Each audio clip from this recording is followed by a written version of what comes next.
Vou conversar com o vereador eleito pelo PSDB, Daniel Alves. Boa tarde. Boa tarde, Chico. Boa tarde, Daniele. Boa tarde, Abraão. E esse evento teste está dando o que falar na cidade? Você já analisaram esse assunto lá na Câmara de Vereadores? Ainda não analisamos lá na Câmara, Chico. Bruno, o prefeito, falou, né? O evento teste nas ilhas, quando a gente estava fazendo a vacinação de toda a Ilha de Maré. E ele sugeriu que fizesse um evento teste lá, já que toda a população já estaria vacinada, então já seria um evento teste para voltar os eventos que estão até hoje proibidos.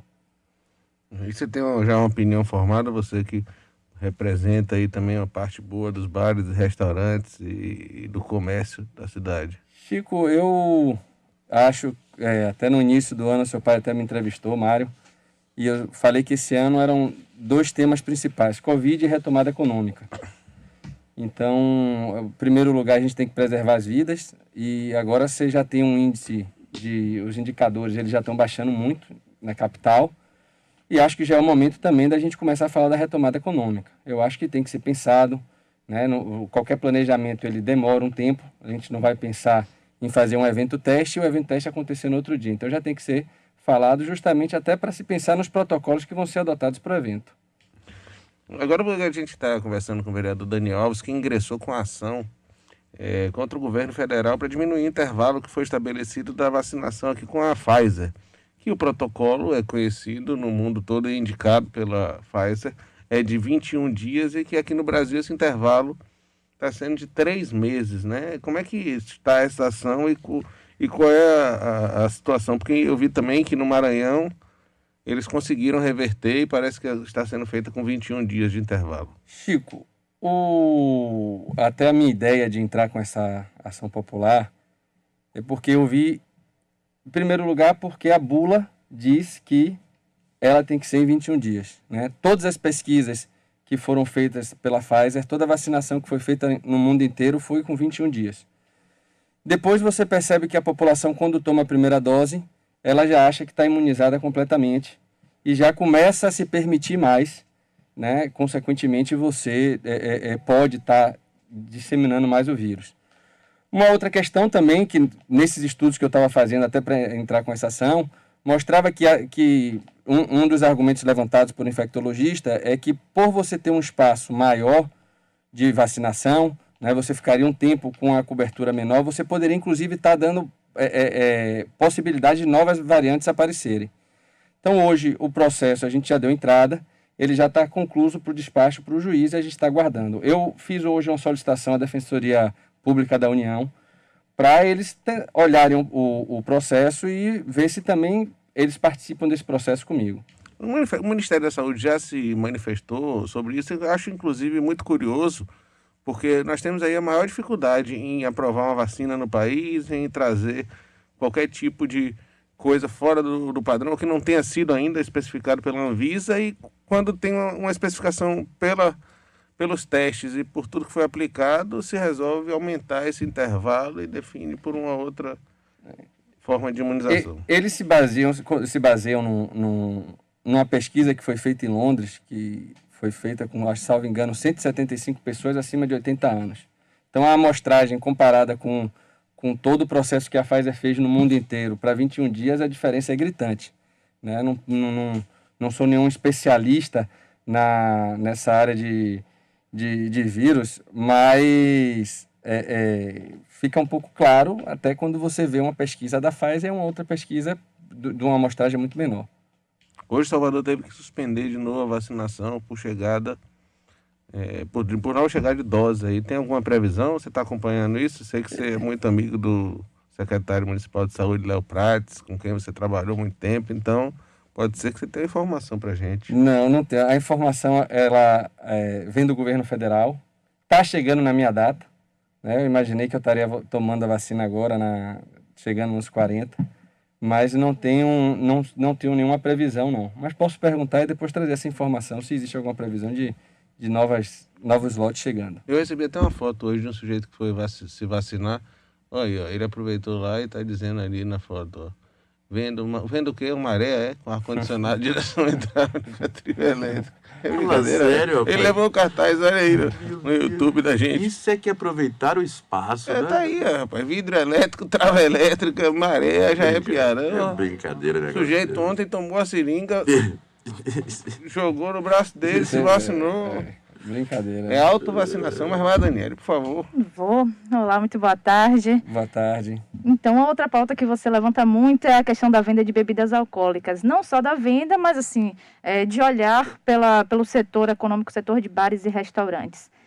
E aí, finalmente, a prefeitura decidiu voltar a permitir a venda de bebidas alcoólicas durante o final de semana, e um argumento usado para a proibição era que as pessoas ficavam mais suscetíveis ao não uso da máscara. Você acha que a decisão foi acertada de retomar a venda de bebidas alcoólicas? Daniele, eu acho que a proibição da venda de bebidas alcoólicas não deveria acontecer. Eu sou a favor totalmente do lockdown de uma forma bem radical, né? Eu acho que a forma que está sendo feita, muitas vezes, é muito mais para justificar alguma ação do que de fato ser efetiva. Mas você não acha que a bebida alcoólica, que inibe desinibe, né? Tira da gente alguns sensos e que age de uma forma que vai relaxando. E que com isso a gente acaba ficando mais relapso aos cuidados necessários, ainda mais em ambientes públicos. Você não acha que isso pode acontecer? Você num barzinho, tomando uma, duas, se anima, já está gritando, falando mais alto, sem máscara, e fica mais propício à contaminação? Chico, se realmente existisse uma proibição, a gente poderia até ter esse tipo de debate, esse tipo de discussão. Mas eu não conheço ninguém que ficou sem beber durante esses momentos de pandemia, né, esses momentos de proibição. A proibição ela foi estadual, foi um decreto estadual, não foi municipal, né, e a volta da venda de bebidas alcoólicas ela veio porque existia um indicador no decreto. Mas eu acho que a proibição, se existisse de fato, e foi levantado no início um lockdown severo, como foi feito, é feito muitas vezes na Austrália, na Nova Zelândia, em países que respeitam as orientações do governo, que a gente não tem um governo federal que consiga orientar corretamente. Até porque a nossa divisão social é muito mais difícil. Mas o que acontece é que, mesmo ainda que a pessoa beba em casa, tem uma diferença entre você beber em casa. É óbvio que durante a pandemia ninguém ficou sem beber. Abraão, por exemplo, bebe todos os dias, não pula um. É verdade, não pula, Abraão. Muito difícil. Então, é claro que eu pulei naquele momento, né, antes de tomar a vacina e depois de tomar a vacina. Somente por ordens médicas. Mas fora isso, ele bebe todos os dias, mas bebe no conforto do sofá. Sim, claro. Sem aglomeração. Sem ninguém. Que gera uma diferença do sujeito que vai ao boteco do caranguejo. Mas Chico, meu amigo Ângelo, que estava comandando os bolsominions aí nessa passeada. O próprio secretário de Saúde do Estado, Fábio Vilas Boas, em uma entrevista que ele deu, ele falou que ele estava proibindo a venda de bebida alcoólica nos restaurantes para evitar aglomeração fora dos restaurantes. A aglomeração fora do restaurante ela vai acontecer de qualquer jeito. Os mercados continuam vendendo, você vai nos mercados de bairro, nenhum lugar suspendeu, qualquer lugar você conseguir encontrar bebida alcoólica. Pode comprar antecipadamente? Você pode comprar antecipadamente. Você não tem como criar um decreto desse, você não tem como fiscalizar, só pune as pessoas corretas. Uma coisa é verdade, você acaba nos mercados de bairro, essa só servem para os grandes supermercados, as grandes redes, que realmente isso ele tem razão. Mercados e bares e restaurantes, não estou tirando os bares e restaurantes não, eles também continuaram. E o resto dos bairros, mercados de bairro, restaurantes de bairro, eles não ignoram solenemente e a prefeitura nem o governo tem capacidade de fiscalizar. Isso foi uma fixação do governador, as pessoas até chamavam protocolo cloroquina do governador, porque dizia que ele defendia um protocolo e que esse protocolo de fato não era efetivo para o que ele estava se propondo. Então eu realmente acho que foi equivocado. Acho que trouxe um prejuízo grande para o segmento, né, de bares e restaurantes e turismo como um todo. E você não foi efetivo, você não salvou vida, que é o mais importante, né? Você não cuidou da saúde, você apenas criou um protocolo para inglês ver. Agora, aproveitando aqui que essa semana o governador do Rio Grande do Sul, Eduardo Leite, se declarou homossexual. E um colega seu, da Câmara de Vereadores, o vereador Ricardo Almeida, quem eu tenho apreço, esteve aqui na semana passada e deu uma entrevista um pouco controversa, onde ele se colocou contra a iluminação... A lei Teu Nascimento. O quê? A lei. A lei foi a lei só? Não Foi. foi a iluminação, não? A iluminação iluminação também. Ah, bom. Tá certo. Mas eu tô falando da iluminação, que é a iluminação em homenagem a LGBTQ+, e...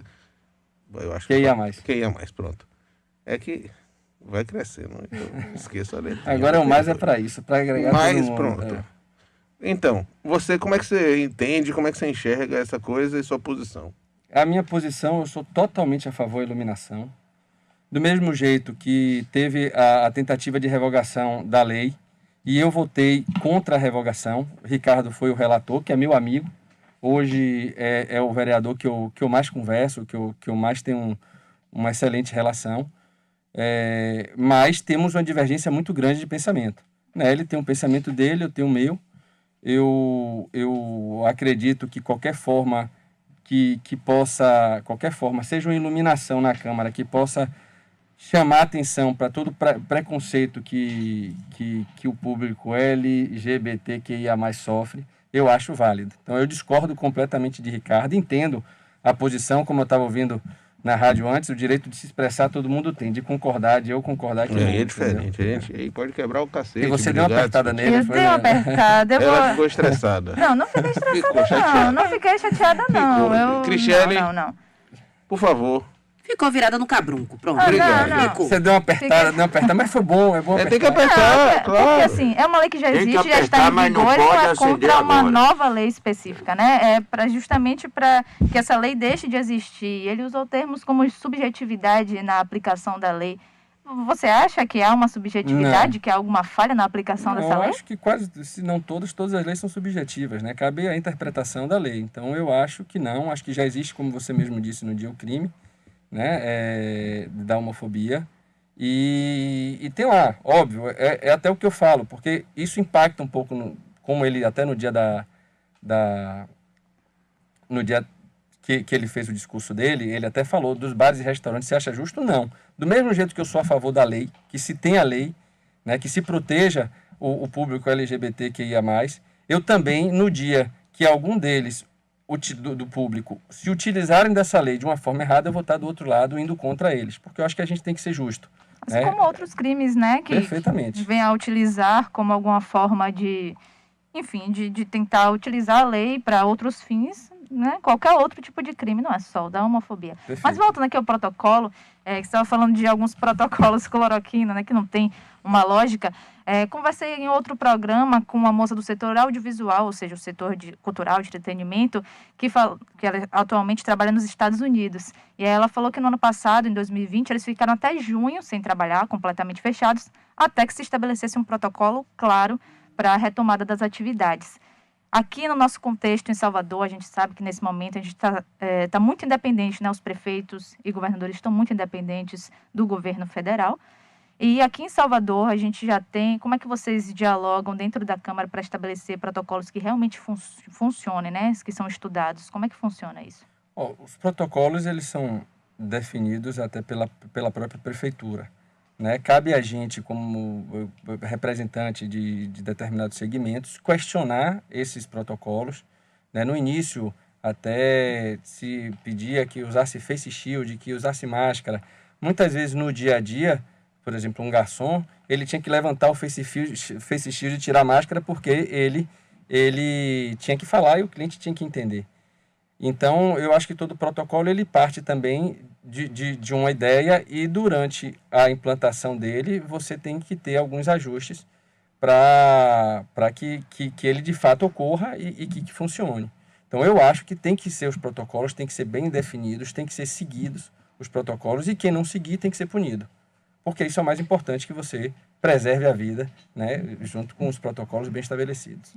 Quem ligou o rádio agora, a gente está conversando com o vereador Daniel Alves, pelo PSDB, e a gente não está com a doutora Gilda Fux, que está... Surpresa! Doentinha, cuidando da coluna, já volta, né, Abraão? Mas Daniel tem muita coisa para falar também. Ô, Abraão, você tomou sua primeira dose da vacina ainda, falta a segunda, é verdade? Isso, aí mês 9, Você tomou de AstraZeneca. AstraZeneca. Teve algum efeito colateral? Sim, aquele efeito comum, já muitas pessoas relatam isso, né? Um corpo mole, um pouquinho de dor de cabeça, foi o que eu senti. Mas depois de 48 horas voltei a ser feliz, tudo ok. Então, certo. Daniel, como é que a Câmara vem debatendo a retomada das atividades econômicas, fora essa questão aí dos eventos, o resto em si, até a questão das aulas presenciais no Sistema Municipal de Educação? Temos que criar agora a grande discussão vai ser como tentar amenizar todo o prejuízo que foi causado nesse tempo todo de pandemia. Obviamente o Estado, a Prefeitura, né, não tem a capacidade de sustentar todo o estrago que foi feito pela pandemia, mas obrigatoriamente alguns segmentos foram mais impactados do que outros, né? Alguns muito pelo contrário, não foram impactados positivamente. Então, dentro disso, é o diálogo, mais uma vez, com a Prefeitura, para ver como a gente pode amenizar a situação deles, né? A gente vai ter uma taxa de desemprego que já está crescendo. Salvador vem gerando emprego, mas de fato, a gente vai ter, né? Vão ter muitas empresas fechando ainda agora mesmo. Hoje eu falei com o pessoal de buffet infantil, que fecharam, se eu não me engano, eram 12 e agora só tem 4 buffets infantis aqui em Salvador. Então eles falaram, não tem mais como sustentar, eles já estão 18 meses parados sem funcionar. E aí me ligaram hoje me pedindo justamente essa interlocução para ver o que é que pode ser feito para amenizar, né? Porque o PTU continua sendo pago, né? Então existe um pacote que já foi pensado pela Prefeitura, mas a gente pode pegar alguns segmentos específicos e tentar fazer algum tipo de articulação com a Prefeitura para tentar amenizar a situação. Eu queria saber se você tem algum plano que teve que ser adiado ou completamente modificado por causa da pandemia. Algum plano político, digo.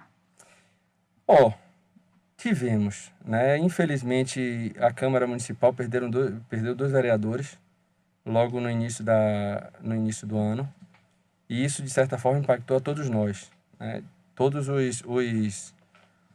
os vereadores, alguns vereadores também agravaram seus quadros, né? Ficamos preocupados porque a gente fica muito exposto.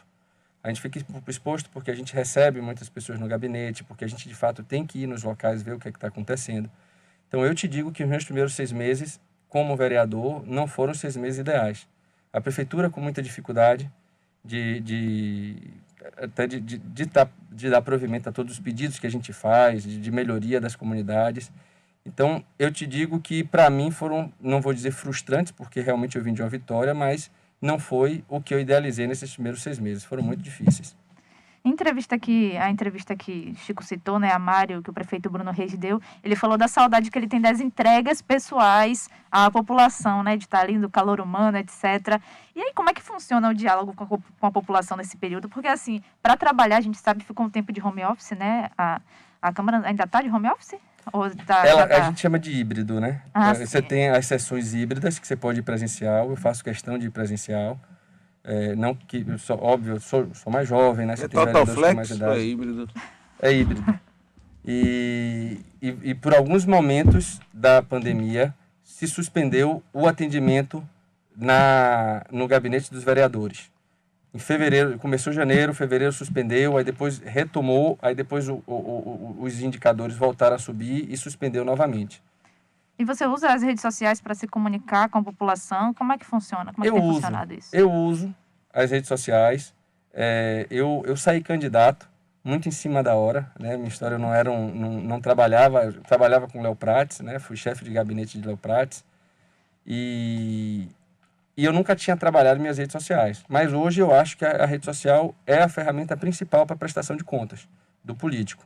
Você pode até tomar uma aula com o meu amigo Caio Moraes, que deu uma guinada no Instagram dele com poucos. Ele tá bem assessorado, com rios. Você já faz rios? Não, ainda não. Ô, vereador.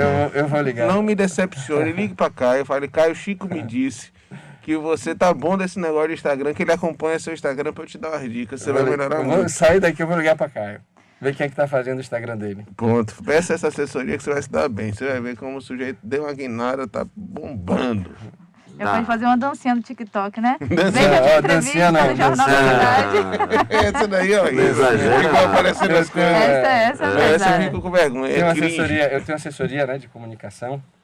E eles às vezes me pedem, não, tá tendo mesmo, rapaz, eu não gosto muito não. Eu sou meio travado de fazer dancinha. Tudo demais é só. É, né? depois Exatamente. fica, né? Aquela Depois coisa tem que fica, pensar que exatamente. fica pra posteridade. Você, É vergonha alheia, né? você se lembra, por exemplo, do carnaval no Camarote de Salvador, de prefeita Semineto fazendo ciranda cirandinha com João Dória. E com o rapaz da Mário, da Associação Comercial. Sim, da associação. Bom, Depois que coisa planta terrível. na Aquela cena é internet, uma cena já que eu era. fico assim, Com vergonha alheia, né? muita. Então, tome cuidado com essas pessoal TikTok. se empolga Mas Caio não, demais. o Caio tá fazendo um negócio direitinho. Pode ir na onda Então, eu dele vou. que não se queima. Porque Chico é o crítico número 1, viu, Abrão? Eu sou Toda vez que eu crítico. boto Não. alguma coisa, ele já manda pra mim no me sacaneando. Logo, Chico Eu sou Capa. crítico, Né? eu sou sincero. Oxente, Chico, crítico, quem? Chico Capa é expert nessa coisa da lente, rapaz. Rapaz, você manda uma foto pra Chico de alguma coisa, ele não olha a foto, né? Ele olha todo o entorno É. pra ele poder criticar. O que é Olha isso os aqui? Quem é que tá detalhes. fazendo isso? Teve um dia aqui, rapaz, Olha, não sei, ele detalhe. viu uma imagem, não sei, de fofinho que trabalhou com a gente, né? Ele não comentou aí, mas falou, e essa coisa aí atrás de você que tá aparecendo? Ah, foi Que dos isso? fios Fofinho, da aí o televisão. pessoal lá da rádio vizinha proibiu ele de fazer naquela Aí. sala, só tá fazendo agora em outra sala mais arrumadinha, pra pelo menos deram um upgrade nele. Se eu mandar uma imagem pra Chico, tem que ter cuidado com o copo se eu estiver bebendo uma cervejinha, que copo é, a imagem, você tem. É tudo Fica aí. Ah, esperto, que viu? copo é É importante. louco. Até a marca de vodka que você bebe, Você tá ele bebendo quer umas falar. horas muito trash, viu, querida? E segunda-feira precisa vir trabalhar, mas eu quero agradecer que a gente há muito tempo não fazia nesse horário uma entrevista presencial. O vereador Daniel Alves veio aqui nos dar essa alegria. Espero que em breve todas voltem a ser, que a gente aqui nesse horário detestava fazer entrevista por telefone, não era, Michele? Rapaz, é muito chato. E era um problema quando ela dizia, vai ser por telefone, eu digo que eu não vou fazer. Detesta mesmo. Eu não gosto. Eu gosto de conversar com a pessoa Hoje tá cara a cara. estranho. Não sei se depois da pandemia, agora quando melhorar, isso a gente vai querer de novo encontrar Tem as algumas pessoas. pessoas que falam, não, pode ser por Zoom, não precisa vir, não. Obrigado, viu? E boa sorte aí nessa Rapaz. ação. Mantenha a gente informado que a gente quer acompanhar esse caso do intervalo da Pfizer no Brasil. Na Obrigado. Bahia, principalmente. Obrigado a todos, obrigado aos ouvintes.